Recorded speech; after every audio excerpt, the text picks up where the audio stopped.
Thank you, Justin. While the microphone's getting passed back down to Tom, I failed to add up front that the candidates were not presented the questions in advance, so all of these answers are spontaneous. So thank you again, candidates. Tom, this question, we're going to start with you. What do you see as the county's infrastructure needs, and how would you fund them? A minute 30. Okay, the infrastructure in the county is, when I came in office 4 years ago, the county board was borrowing money against the road use tax. What that did was put us about 2 or 3 years behind in roads and bridges. We have a large county, a lot of roads, a lot of bridges, things that needed to be replaced. The opportunities that we have seen in the last 4 years is we've stopped borrowing money from road use tax. We've had road use tax increase in the numbers. The money has been spent on the types of roads and bridges in our county have been immense. It's been the most money that we've spent. There's been some new ideas on what to do and how to do it. We've started a new comp plan, the comprehensive planning, building subdivisions only on hard surface roads. But I think that as we move into the future, one of the biggest needs in the infrastructure area is going to be in the Wi-Fi. As you move outside of the city, you will see less and less Wi-Fi opportunities. Those small communities, those small areas need to have a Wi-Fi infrastructure to allow them to grow and prosper. And that's something that we're going to have to work on not only in our county, but with the other cities and also across the state of Iowa. Tom, thank you. Robert, same question. What do you see as the county's infrastructure needs, and how would you fund them? Not by raising taxes, but keeping the budget in budget, not borrowing from the federal government from bonds and stuff.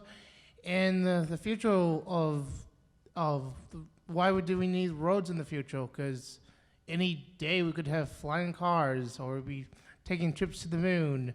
To add to Tom's about Wi-Fi, that should not be a county issue. That should be more of a private sector issue. And I would always look for a private sector issue to fix it before the county should ever fix it.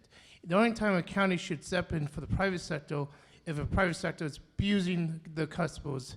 And most of those cases, there was already a competitor chomping on the feet. So that's all I have to say on this issue. Robert, thank you. Don, same question.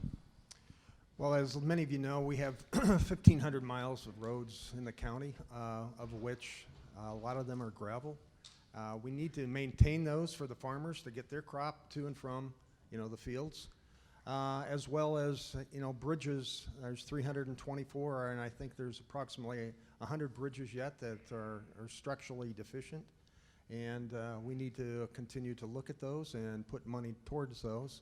I think there's a 20-year plan to correct those 100 bridges, but through a capital improvement program, some of the other things that Tom was mentioning as well, but that's what I see as our major infrastructure problem here in Pot County.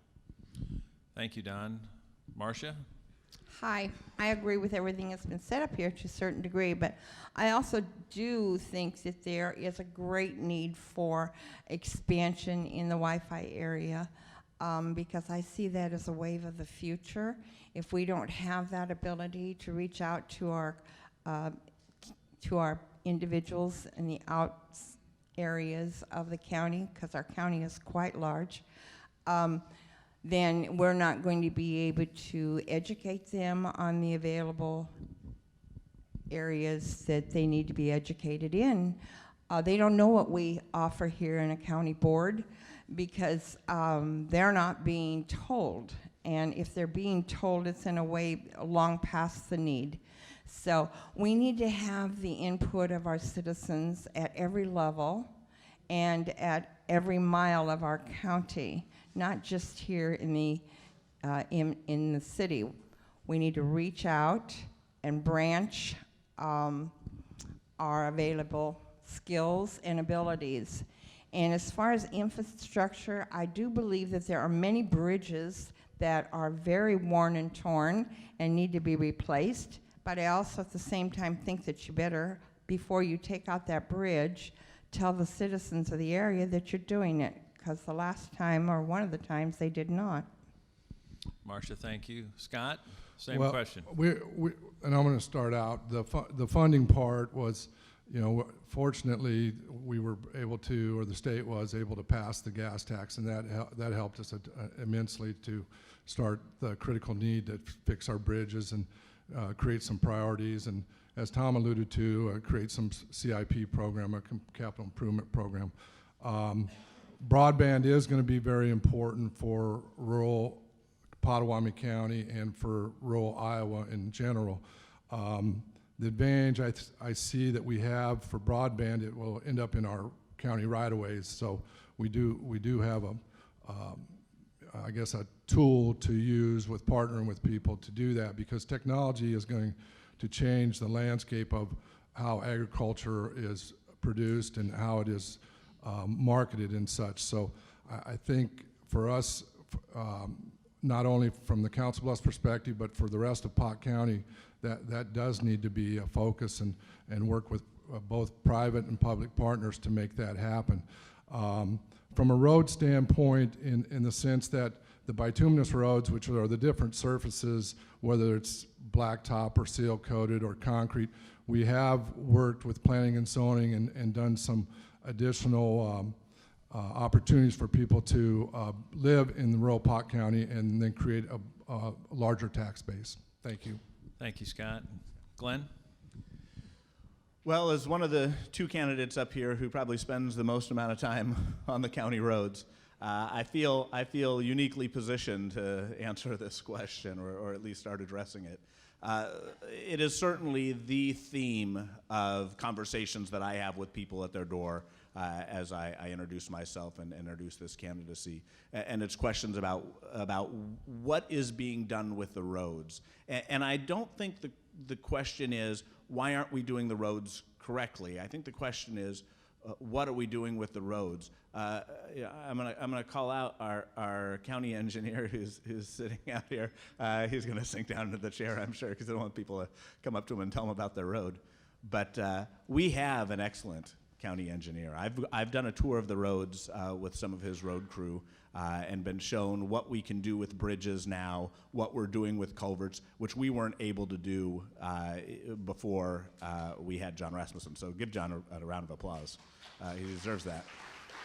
But we have trouble communicating with people in the county what the road priorities are. When is that bridge going to be done? When are they going to get to L66? I had a conversation with John after a board meeting one morning where I had been asked in my office, when are we going to get to L66? Well, there's a plan. We just need to work on communicating that plan, and maybe that means using the internet. Maybe that means using our hotlines to give people a chance to speak with us. Glenn, thank you. Lynn? I've worked a lot with the roads too, and we're getting ready to replace the bridge there at Hancock. And it's kind of embargoed now, and they go on in one line when they cross the bridge. But the biggest thing is when you tear these bridges out, people are anxious to get it put back in, and it really does interfere with their business. So you have to watch that pretty close. And I've had the privilege of riding in a school bus one day. I think you would see that would be interesting. I didn't know that when we get closer to the city that a lot of the roads have they're paved. And out there where I live, they're all gravel, but we get by. So, and then as far as the Wi-Fi goes, I think the government's starting to come in, and a lot of the candidates are talking about it, and I think it'll be easier to get financing. We can apply for some grants and get to expanding. So I'm looking forward to the opportunity to do that. Thank you. Justin? Okay, so I get the privilege of almost being last, but I guess, the one thing with what's going on with their infrastructure, I'm going to echo the words of Tom Hannafin here a little bit and Scott, and I'll just tell you that I think broadband is actually one of our most important infrastructure needs that we have in our county. When you come to roads, we have John Rasmussen. We have a guy. We got a guy that's able to go out there and find the funding, find the money, and make it happen. And I'll tell you that it's not easy. You got 1,100 miles of gravel road. You got about 200 miles of paved surface. I mean, 324 bridges. That's a crap ton to maintain. And I'm telling you that John does a great job of that. So really to me, when you look at the infrastructure needs, it's how do you tie that to economic development? You want to make sure these kids that are graduating college come back. How do you do that? You got to give them something like the internet, say in their small town, so they have something to do when they come home from their jobs. They want to be connected. You know, every single kid that you see out there, even the parents, even people like me, they got cell phones like this. How do we make these things work in these small towns? So to me, it's getting that broadband spread out there. We can do it both public funds and privately.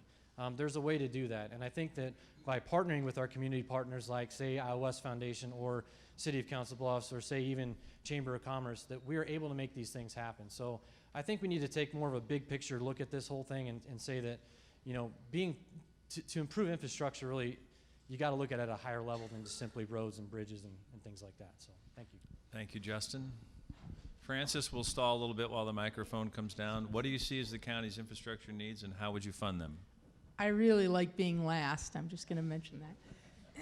But first off, I'm going to reiterate some of the other issues that have been highlighted here. And when I was out and about in the county, as I've traveled through the county, kind of generically, I've heard from a lot of residents that they believe that there are issues with roads. That's one of their top concerns. It's a rather generic bucket. So you hear that quite a bit, along with my taxes are too high. But you do hear about the roads and issues with the roads. And additionally, beyond that, between that, hearing that, and hearing or understanding that we are, as a percentage of our budget, 87th out of 99 counties on what we spend for these roads, there's a little disconnect there. So I think there's some disconnect. There's something in the infrastructure. There's something in the transportation and specifically the roads that is a resident need. And when I look at potential ways to fund that, I really look at it as most likely something that's a potential reallocation in the budget. I don't look at expanding the budget. I don't look at expanding that piece of the expenditures. So that's what I have to share there.